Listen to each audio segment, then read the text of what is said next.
Aldous. Thank you, Madam Deputy Speaker. I congratulate the honourable member for Will West and my honourable friend, the member for Worcester, for their efforts in securing this debate, and to him for his work chairing the Education Committee, in particular for the publication in April of the committee's report on the future of post-16 qualifications, which in many respects is the cornerstone of the compelling case for change in the way that post-16 education is provided in the UK. Madam Deputy Speaker, further education in its many forms, whether full-time in college, on day release, in the evening or through an apprenticeship, is the bridge between school and the workplace. It enables people from all backgrounds to realise their full potential and to achieve their ambitions. It is also the means through which Great Britain plc can operate as an efficient economy with increased output, improved profitability for businesses both large and small, and higher economic growth. Further education is the route to removing what is becoming, I'm afraid, the 21st century British disease of low productivity. To perform this role, FE and colleges must be fairly funded and their courses must be properly structured. At present they are not, though my honourable friend and his committee have shown us how to remove the many obstacles that they face. Madam Deputy Speaker, my interest is as an MP serving a coastal constituency where there are exciting opportunities emerging in such sectors as renewable energy, sustainable fishing and maritime and ports. East Coast College, with their campuses in Lowestoft and Yarmouth, are doing great work in preparing people for these exciting careers. However, at present, it does feel, despite the significant investment by them and government in new facilities such as the Energy Skills Centre in Lowestoft and the Eastern Civil Engineering and Construction Campus at Lound, it does feel, Madam Deputy Speaker, that they are operating with one arm behind their back. The FE sector is currently facing significant challenges. The number of 16 and 17-year-olds is rising rapidly as a result of the population boom moving through the education system. Many young people have been severely disadvantaged by COVID and the ensuing lost years of learning, and it is colleges who are helping in supporting them, ensuring that they catch up and assisting them in making the right education decisions and career choices. Colleges and sixth forms, like everyone else, are facing rising costs as a result of rising levels of inflation. There is also, as we've heard, Madam Deputy Speaker, a workforce crisis, and without further investment, there will be no staff to deliver the skills which our economy so desperately needs. It is important to emphasise the vital role that colleges perform in delivering the economy's future skills needs. On the East Anglian coast, there are significant opportunities emerging in renewable energy with the transition to a zero-carbon economy. Over half of the nation's UK offshore wind fleet is anchored off the Suffolk and Norfolk coast. Sizewell C will be one of the largest construction projects in the world, and there is enormous potential for retrofitting for hydrogen and carbon capture, the oil and gas infrastructure both in the southern North Sea and running through East Anglia to serve much of the UK. East Coast College are doing great work in training, upskilling and providing careers advice. The scale of the opportunity is both enormous and exciting, but the college, they do need the revenue resources to rise to this challenge.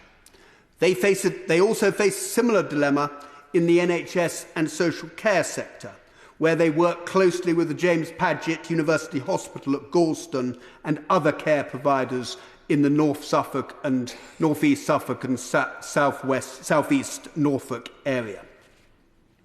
Madam Deputy Speaker, the case for investment in colleges and FE is a compelling one. Despite recent uplifts, further education funding does compare unfavourably with both the university and schools sector. This has been confirmed by the Institute of Fiscal Studies in their 2022 annual report for education. They highlighted both larger cuts than other areas after 2010 and no extra funding announced in the 2022 autumn statement. At a time, Madam Deputy Speaker, when we are rightly promoting lifelong learning, it is concerning that participation in adult education has fallen at all qualification levels, particularly among those who are worse off.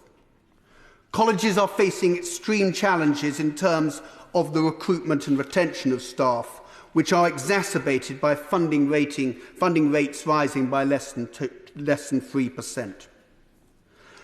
Further education colleges are facing their worst staffing crisis for 2 decades, and they are increasingly constrained from delivering much-needed courses, as the pay that they are able to offer their staff is way below that which they can earn in industry and in schools. Colleges, I'm afraid, are losing staff because they cannot match the pay in these other sectors. There is an ever-widening pay gap with those industries where skills shortages are at their worst, in construction, in engineering, in digital and in care. This college workforce crisis is impacting on the government's delivery of key policy priorities, including the rollout of T-levels and higher technical qualifications. This will ultimately result in growing skills gaps, impacting on our nation's productivity, on efforts to address regional inequalities and the transition to a low-carbon economy. This will leave people in poorly paid, insecure work. At East Coast College, for over a year, there have been vacancies in the engineering, electrical and science teaching teams, where there is an urgent need for staff and new recruits.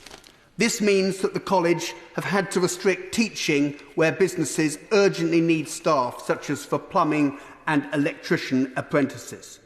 The college have also been unable to recruit civil engineering teachers for T-levels.